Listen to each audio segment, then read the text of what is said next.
welcome back to my channel, or if you're new here, hi, I'm Allie, and welcome to another bookish video. Today I am finally doing another part of my friend series. This is a series I started where I took 12 friend recommendations at the beginning of the year. This is Bookstagram friends, Booktube friends, IRL friends. You know, I made sure I asked a variety of people who I trust their opinion. I've seen what they've read. I've seen our reading taste align quite a bit because I wanted this to be a fun adventure for me throughout the year. But also asking IRL friends, you know, sometimes our reading tastes aren't always as lined up, so some of them are going to be a little messy as well. If you missed my last videos, go check them out. I read Big Swiss, which was my friend Jess's recommendation. I had quite the time with that unhinged book. I also read The Gathering from my friend Ricky, who was my Bookstagram friend, and had an amazing time with that. And it was also like around Valentine's Day. I made it a whole theme. And I've been working on this video since March. So I don't sound like a broken record here. My mental health just kind of plummeted, and I stopped reading for a while, and then I've slowly have gotten out of my reading slump and I've gotten back into reading. I did read a couple of these back in March and just never finished the video. So I'm back now to do that, but to also add another one to the mix. And it's the end of the year, guys. Like, you're going to be seeing some of these videos rolling out because I gotta get through my friend recs. So first up, my good bookish Bookstagram friend, Louise. The Louise Ember on Instagram. Not only is she a Bookstagram girly with a bunch of recommendations on her page, but she also is writing a book, which is incredible. But on top of that, she also hosts a book club called the Bookish Cult. Louise is also a friend who just really participates. She shows up liking, commenting, but also she is one of my friends who actually wrote in on my little tab I put on my stories, because that's where I started. I was like, I want to see who all will recommend me a book. If I say I'm doing my 12 book recommendations right here in my stories, recommend me something. And not gonna lie, it was mainly my IRL friends who put in a book pick for me, because I'm sure a lot of people are just like, I don't know you enough to give you book recommendations. But Louise always participates, and she recommended Tender is the Flesh by Agustina Batzericca, and this has been on my TBR for so long. I was stoked to finally get to this book. The international sensation about a dystopian world in which humans are being processed for food and society is divided into predators and prey. Working at a local processing plant, Marcos is in the business of slaughtering humans, though no one calls them that anymore. His wife has left him, his father is sinking into dementia, and Marcos tries not to think too hard about how he makes a living. After all, it happened so quickly. First, it was reported that an infectious virus had made all animal meat poisonous to humans. Then governments initiated the transition. Now eating human meat, special meat, is legal. Marcos tries to stick to numbers, consignments, processing, then one day he's given a gift, a live specimen of the finest quality. Though he's aware that any form of personal contact is forbidden on pain of death, little by little he starts to treat her like a human being, and soon he becomes tortured by what has been lost and what might be saved. Since I last left you guys, I have made progress on Tender is the Flesh, and what a book. To be honest with you, I had to keep pausing. I had to keep setting it down. This book just... Don't eat while reading this book. I will say that. It is so vile and disgusting at times. I am just having such a hard time with it. Not to say that I'm not liking it. It's just... I want to come back to it. I don't have much to say about Tender is the Flesh, just because it is what I told you guys in the synopsis. Like, that is just what's going on. Like, we're kind of getting the rundown of our main character, his life, which is so depressing, and then the world that he lives in. And the book is going along with like his week where he has to do all the errands for this factory plant that he works for. And he's one of the main guys who runs it. So he has to do like all of the work outside too, going to all the different places, the breeding places and, you know, different things like that. So we're kind of getting the rundown on all of those, all the behind the scene things that are just horrifying. So yeah, it's been a very disturbing time, but I am going to circle back. As you guys can see, this book was a little much for me. I kept putting it down, and while putting it down, because this was supposed to be my March pick, I was like, you know what? It's taking me forever to get through this. I feel like I need like a palate cleanser, like in between this one. I'm just going to throw in an extra friend. So that's what I did. My next friend is actually an IRL friend. We don't get to see each other that much anymore, besides the fact that he is cousins with my husband. So we see each other randomly at like family events, but I don't think he watches my videos. I don't really want to like blast him out here since he doesn't have like a full-on like bookstagram going on. But if he ever did, I definitely would promote it. He has really good reading taste. He reads a lot of thrillers, historical fiction, and it had been years since we had talked. We worked together back in the day when I was a teenager. We were both teenagers. And since then, yeah, it's just kind of been like in passing, and that doesn't really even happen anymore. So when we started talking through social media because of our love for books, this was one of the first books he recommended that I read. And he was like, have you read this yet? He said it was super relatable, that he thought it would hit really hard for me to be relatable for me from our hometown, and the people in it, and the overall story was really intriguing to him. And so I was super stoked to get to it. I had also heard that it's a podcast vibe. So I had like this whole video idea of doing like books that have mixed media that are podcast, but never got to that. But I heard that the audiobook was incredible because it features like podcast vibes. It does. It's really good. But yeah, I put it off, and I put it off, and finally he messaged me one day and was just like, do you want any of these books?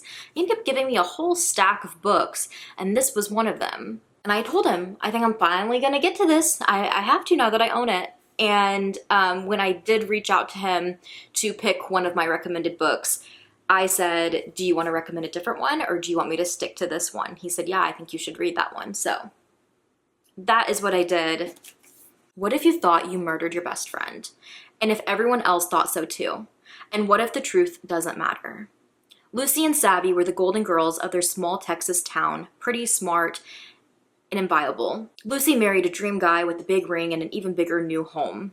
Savvy was the social butterfly loved by all, and if you believe the rumors, especially popular with the men in town.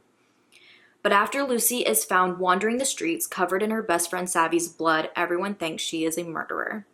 It's been years since that horrible night, a night Lucy can't remember anything about, and she has since moved to LA and started a new life.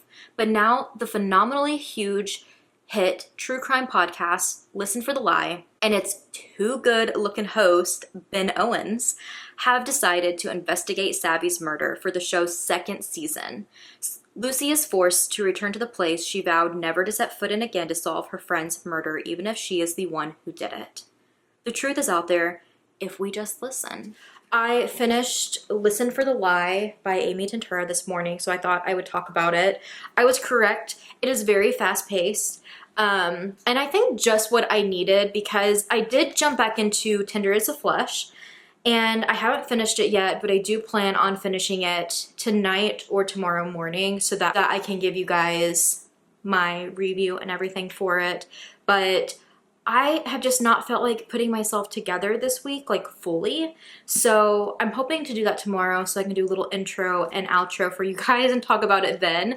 But for one of my friends, I finished his pick and I really enjoyed this. I've already messaged him because I don't know if he really watches my channel. I doubt it.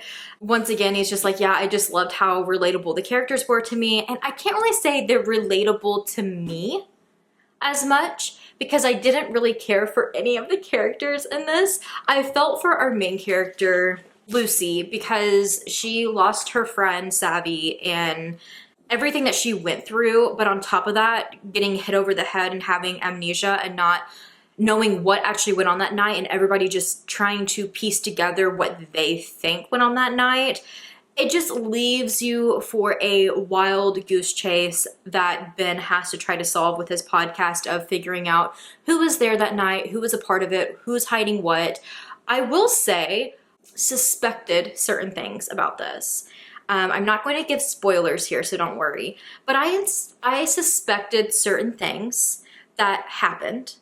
But this author threw me off so many times because I also suspected a different whole route. And I was like, if it goes in that direction, I'm really not going to like, actually 2 other routes. There was kind of like 3 routes. One of them I briefly thought of, and then I just kind of let it out of my head and just didn't really think about it again until it happened. And then I was like, oh my gosh, if I would have just stuck with that way of thinking, I would have solved all of this.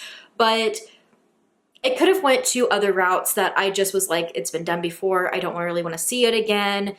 I will say the overall enjoyment of reading it and the way that she went about writing this in a way to keep you kind of in the dark. And it was a great whodunit. I guess I would say I'm happy with where it went, but it's still like, I don't know, these type of stories, it's really hard, I guess, to be original. I feel like it's all been done and said. What I will say is there is a lot of characters going on. You have Lucy, and it's really hard because I feel like for me, Lucy in the story feels like she is older, or like, not older, but like my age, to where when it flashes back to when this night happened, for some reason, they just give me this feeling that like they are teenagers when that wasn't the case. Like they were early 20s, married, like, and it just doesn't feel like that. That was like a little off-putting for me because it just didn't feel like that. It honestly felt like a flashback to when they were kids. So I don't know, that was just really strange. Also, just every relationship in this just kind of gave me the ick. And that's why I think I'm landing at a 4-star. Besides that, I still really love the way that this was written. I think it's kind of like Gillian Flynn's books for me, where I can see where it's relatable in a sense of being like, yeah, being our age and like how people react to certain things like this, like trying to cover up secrets and like trying to appease everybody to look good, to make a name of themselves, and they're afraid that their daughter's going to mess it all up for the entire family. Like that aspect of it, I can see where that's like pretty relatable for our area. But like the people, they just really reminded me of people from Gillian Flynn books, and they didn't really do it for me. But again, it is a thriller, so it's really hard to talk about without spoiling anything. I feel like you should go into it a lot more blindly. The audiobook was pretty great. I guess I was thinking for some reason that like they were like podcasters together, but obviously that doesn't make sense because it was a case she was involved in. But for some reason, I thought the podcast host was a woman, but it's actually Ben. Obviously, I figured that out with the synopsis. But before reading the synopsis, that's what I thought it was. But Ben is the one doing the podcast, and he has a friend, like a assistant who works with him on it. And he actually travels to this small town to figure out this case and then starts to form this bond with our main character to figure it out together because he's starting to think that she didn't do it. So yeah, it was a fun ride. I feel like if you like thrillers, whodunits, you will somewhere enjoy it. I feel like you'd give it a 3 to a 5 depending on if it's your vibe or not, but either way, I feel like you'll get somewhat enjoyment out of it. It was a fun time. And with that being said, we are going to finish out our night. I'm going to jump back into Tintera's Flesh so I can give you guys my thoughts on it tomorrow. And I gotta get my journaling pages going for both of them. I don't know if I'm gonna put the pages together or not. Maybe like next to each other since I did them together, but I don't know if I'm ready to jump back into this. I don't even know if I told you guys from the last time I picked this book up, but like I am officially over halfway through, and the time jump we just had, if you've read this and you know, I was like, yeah, I need to set it down again. Whoa, what a turn of events. And now it kind of feels like we're back to like the beginning of the book and he's going different places. Kind of like the whole operation of the business of breeding these humans, which they call heads, up into the slaughter and then where they go from there, how they go to butcher shops, how they go to, some of them alive, going to like gaming places where they hunt them. Like there's just, oh my gosh. I feel like this is just a really hard one to review because of YouTube, but it's just, it's intense. I feel like I'm not gonna have much to say tomorrow on it besides if it ended up working for me or not. What I will say is I do really like the writing, and it's hard to talk about that because like it's translated, but I would think if somebody's going to translate a book, they're going to try to do it as close to what the author has written it. But I will say the translation is amazing on it. And if anything, what I can say about Agustina is that the storytelling in itself is so jarring and so different than I've ever read before. And she really doesn't hold back. And it's just, that part of it is incredible. Like she is she feels very authentic in her work. Like she's not afraid to hold back. She wants to just say how it is, very blunt. And I'm liking that about it. It's just so jarring and so intense of a book that I'm just struggling with it. And I feel like, is there really going to be a happy ending? Because I don't feel like there could be, no matter which direction this goes in. Like this world is just so sad.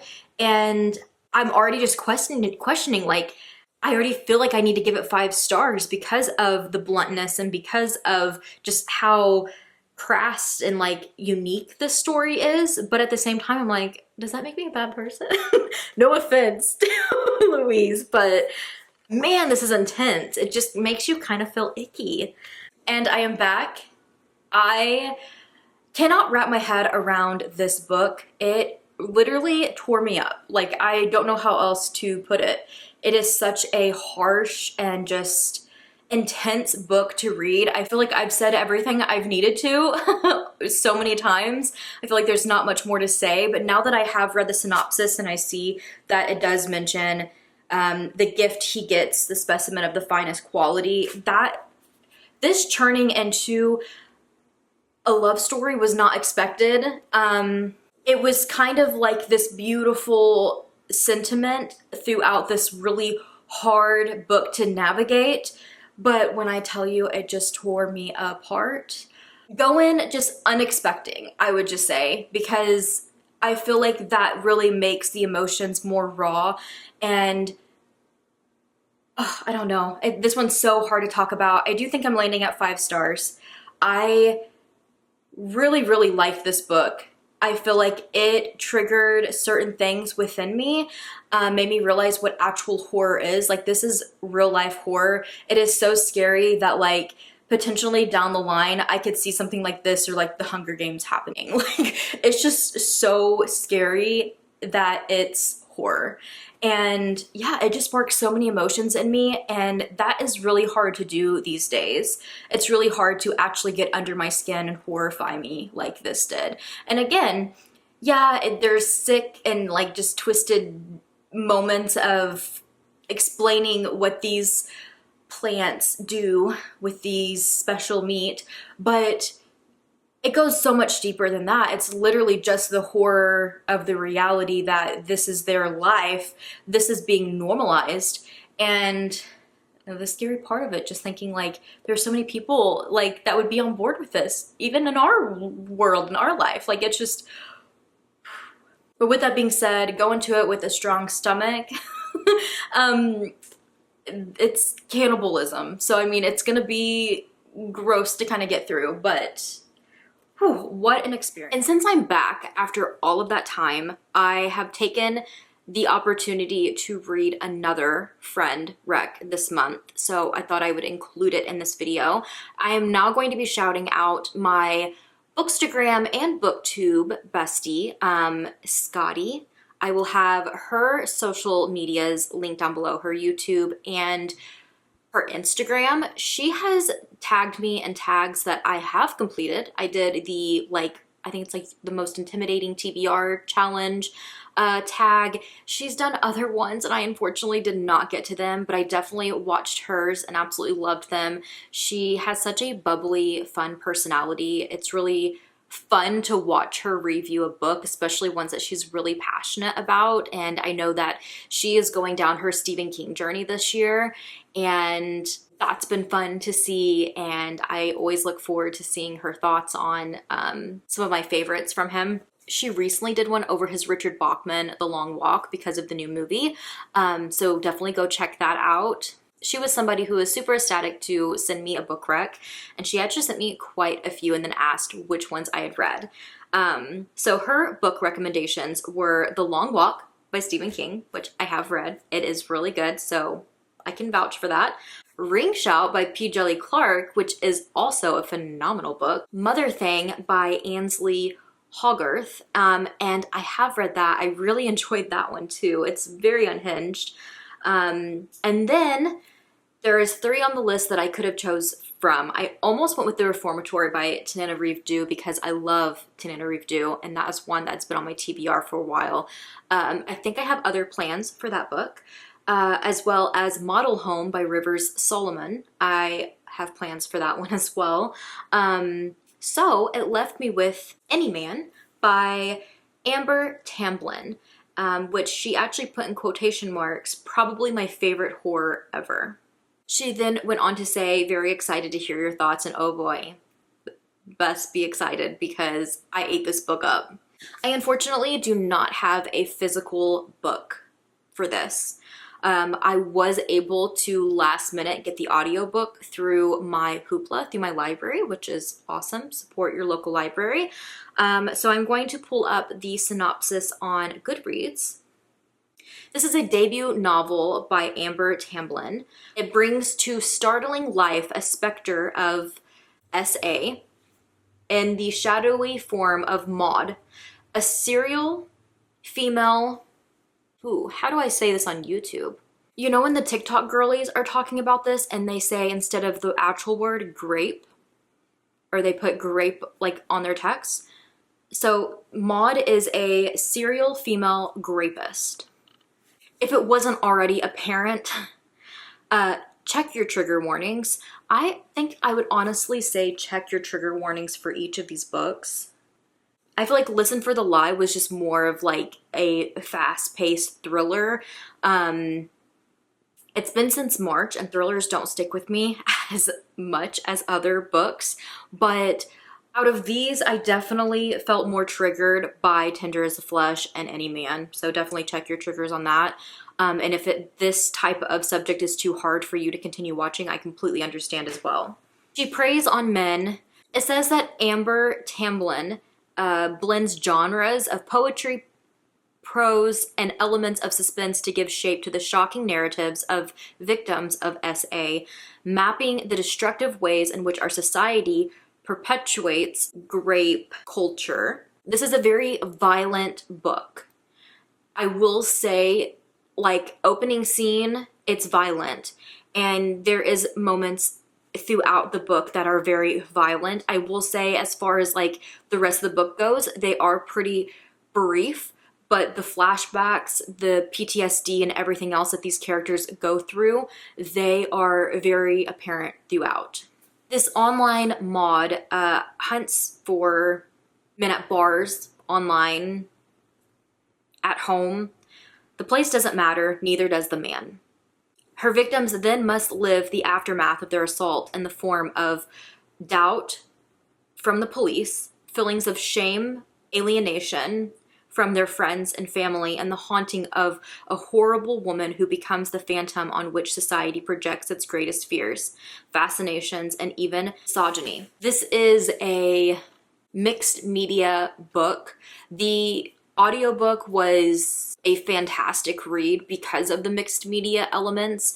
There was so many different narrators for it jumping in, and this author really pulled forth the voice of men for this audiobook and them taking on these different victims and like the aftermath of that. And it hit really hard with me. This was the first book that triggered me so bad that like I noticed my hands. Like I was listening to it and I was, you know, doing some stuff and my hands started shaking and I was like, whoa, like I had to pause it for a minute. And it's a pretty fast-paced short book, but it is hard-hitting. It is intense, and I wouldn't say it's a fun one, but I feel like it is a real-life horror. That's where it hits. This is the society that we live in, and I feel like there is a lot of elements to this story that I feel like the author was going for as to make this highlight men versus women. I feel like gets the message across to make it maybe hit a little bit harder because it's men, and you know, this is the way society is looking at women, and in this story it's the men in that roles and being like, yeah, you feel bad for these men, this is what these men are going through, but this is what women go through every single day. People in power not believing them getting into their own heads and thinking that they're not worth anything anymore, or that their family and friends are going to think differently of them, or the list goes on and on and on. So I feel like you can take that away from it, but I also feel like you also can take away from the message that it's not just women. Men do get attacked too, and it's just the sad reality of our society and the Me Too movement. And this was written, I believe I had seen, it was maybe 2016. Okay, Goodreads says 2018. I thought it was 2016. But it's very sad, and it also, I feel like, goes into people of power and showing different people who have bigger platforms and how they can speak up or how they can do more and how they choose not to, or maybe they choose to, but it's so like off tone and like off-putting to like the victims.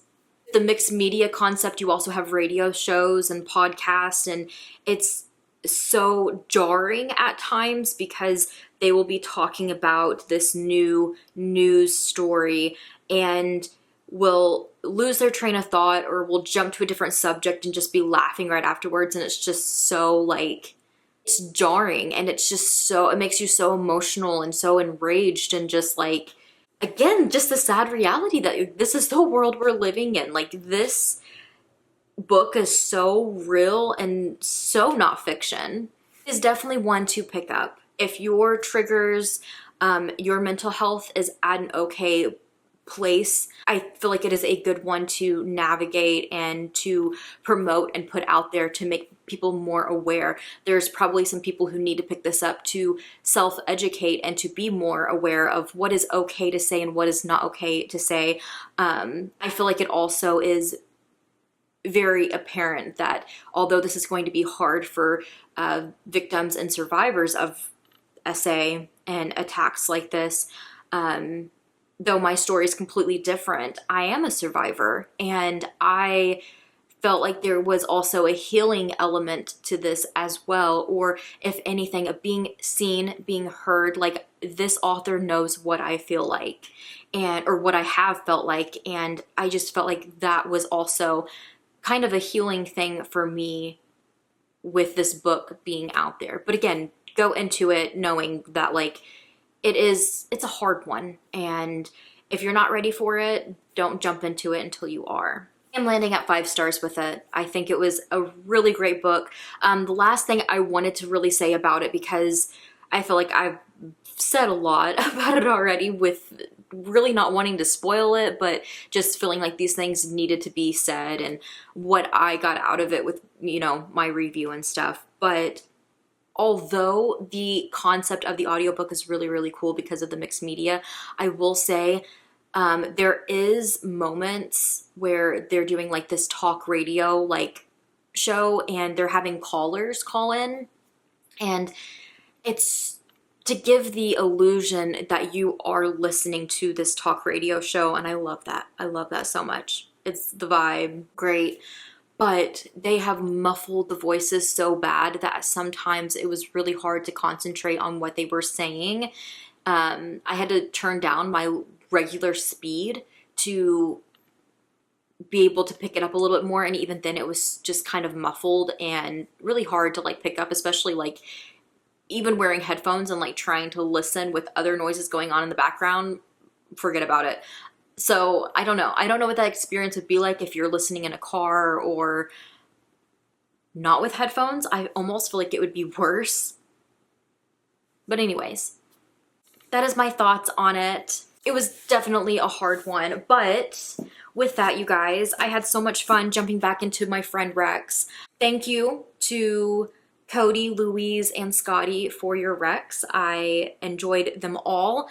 I had such a great time. I feel like they are all very different, and all of them are pretty hard hitting as far as like the more emotional elements and what the book is trying to say in each of them. And yeah, made for an overall pretty entertaining reading experience. And also, I'm sure piecing this all together, all the emotions are going to come back to me. But I hope you enjoyed. If you've read any of these, let me know in the comments.